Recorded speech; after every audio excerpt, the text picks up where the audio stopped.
അപ്പോസ്തലന്മാരുടെ പ്രവൃത്തികൾ അധ്യായം 24. 5 നാൾ കഴിഞ്ഞ ശേഷം മഹാപുരോഹിതനായ അനന്യാസ് മൂപ്പന്മാരോടും തെർത്തുല്ലോസ് എന്ന ഒരു വ്യവഹാരജ്ഞനോടും കൂടി വന്ന് പൗലോസിന്റെ നേരെ ദേശാധിപതിയുടെ മുമ്പാകെ അന്യായം ബോധിപ്പിച്ചു.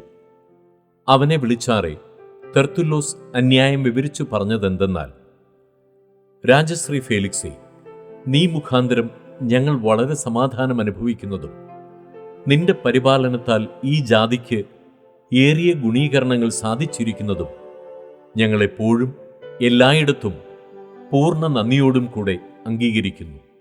എങ്കിലും നിന്നെ അധികം അസഹ്യപ്പെടുത്തരുത് എന്ന് വെച്ച് ക്ഷമയോടെ ചുരുക്കത്തിൽ ഞങ്ങളുടെ അന്യായം കേൾക്കണമെന്ന് അപേക്ഷിക്കുന്നു.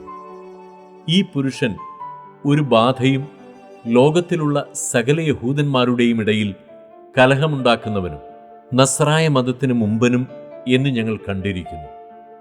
അവൻ ദൈവാലയം തീണ്ടിപ്പാനും ശ്രമിച്ചു. അവനെ ഞങ്ങൾ പിടിച്ചു ഞങ്ങളുടെ ന്യായപ്രമാണപ്രകാരം വിസ്തരിപ്പാൻ വിചാരിച്ചു. എങ്കിലും സഹസ്രാധിപനായ ലുസിയാസ് വളരെ ബലത്തോടെ വന്ന് അവനെ ഞങ്ങളുടെ കയ്യിൽ നിന്ന് പിടിച്ചുകൊണ്ടുപോയി. അവന്റെ വാദികൾ നിന്റെ മുമ്പാകെ വരുവാൻ കൽപ്പിച്ചു. നീ തന്നെ അവനെ വിസ്തരിച്ചാൽ ഞങ്ങൾ അന്യായം ബോധിപ്പിക്കുന്ന ഈ സകല സംഗതികളും അറിഞ്ഞുകൊള്ളുവാൻ ഇടയാകും. അത് അങ്ങനെ തന്നെ എന്ന് യഹൂദന്മാരും യോജിച്ചു പറഞ്ഞു. സംസാരിക്കാമെന്ന് ദേശാധിപതി ആംഗ്യം കാട്ടിയാറെ പൗലോസ് ഉത്തരം പറഞ്ഞത്, ഈ ജാതിക്ക് നീ അനേക സംവത്സരമായി ന്യായാധിപതി ആയിരിക്കുന്നുവെന്ന് അറിയുകൊണ്ട് എൻ്റെ കാര്യത്തിൽ ഞാൻ ധൈര്യത്തോടെ പ്രതിവാദം ചെയ്യുന്നു. ഞാൻ യെരൂശലേമിൽ നമസ്കരിപ്പാൻ പോയിട്ട് 12 നാളിൽ അധികമായില്ല എന്ന് നിനക്ക് അറിയാവുന്നതാകുന്നു. ദൈവാലയത്തിലോ പള്ളികളിലോ നഗരങ്ങളിലോ വെച്ച് ആരോടും വാദിക്കുകയെങ്കിലും പുരുഷാരത്തിൽ കലഹമുണ്ടാക്കുകയെങ്കിലും ചെയ്യുന്നതായി അവർ എന്നെ കണ്ടിട്ടില്ല. ഇന്ന് എൻ്റെ നേരെ ബോധിപ്പിക്കുന്ന അന്യായം നിന്റെ മുമ്പാകെ തെളിയിപ്പാൻ അവർക്ക് കഴിയുന്നതുമല്ല. എന്നാൽ ഒന്ന് ഞാൻ സമ്മതിക്കുന്നു, മതഭേദം എന്ന് ഇവർ പറയുന്ന മാർഗപ്രകാരം ഞാൻ പിതാക്കന്മാരുടെ ദൈവത്തെ ആരാധിക്കുകയും ന്യായപ്രമാണത്തിലും പ്രവാചക പുസ്തകങ്ങളിലും എഴുതിയിരിക്കുന്നതൊക്കെയും വിശ്വസിക്കുകയും ചെയ്യുന്നു. നീതിമാന്മാരുടെയും നീതികെട്ടവരുടെയും പുനരുദ്ധാനമുണ്ടാകുമെന്ന് ഇവർ കാത്തിരിക്കുന്നത് പോലെ ഞാനും ദൈവത്തിങ്കൽ ആശ വച്ചിരിക്കുന്നു. അതുകൊണ്ട് എനിക്ക് ദൈവത്തോടും മനുഷ്യരോടും കുറ്റമില്ലാത്ത മനസാക്ഷി എല്ലായ്പ്പോഴും ഉണ്ടായിരിക്കാൻ ഞാൻ ശ്രമിക്കുന്നു.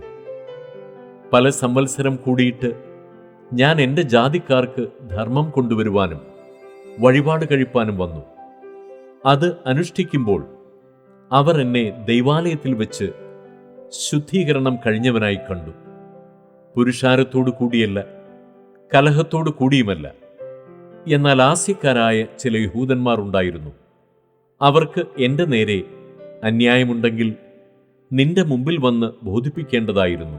അല്ല, ഞാൻ ന്യായാധിപ സംഘത്തിൻ്റെ മുമ്പിൽ നിൽക്കുമ്പോൾ മരിച്ചവരുടെ പുനരുദ്ധാനത്തെക്കുറിച്ച് ഇന്ന് നിങ്ങൾ എന്നെ വിസ്തരിക്കുന്നു എന്ന് ഞാൻ വിളിച്ചു പറഞ്ഞൊരു വാക്കല്ലാതെ അവിടെ വെച്ച് എൻ്റെ പക്കൽ വല്ല കുറ്റവും കണ്ടിട്ടുണ്ടെങ്കിൽ ഇവർ തന്നെ പറയട്ടെ.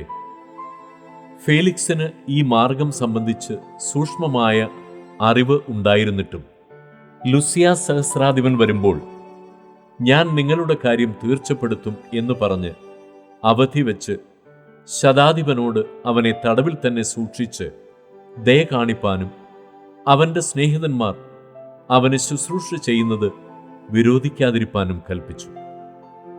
കുറെ നാൾ കഴിഞ്ഞിട്ട് ഫേലിക്സ് യഹൂദ സ്ത്രീയായ തൻ്റെ ഭാര്യ ദ്രുസില്ലയുമായി വന്നു. പൗലോസിനെ വരുത്തി ക്രിസ്തുയേശുവിലുള്ള വിശ്വാസത്തെക്കുറിച്ച് അവൻ്റെ പ്രസംഗം കേട്ടു.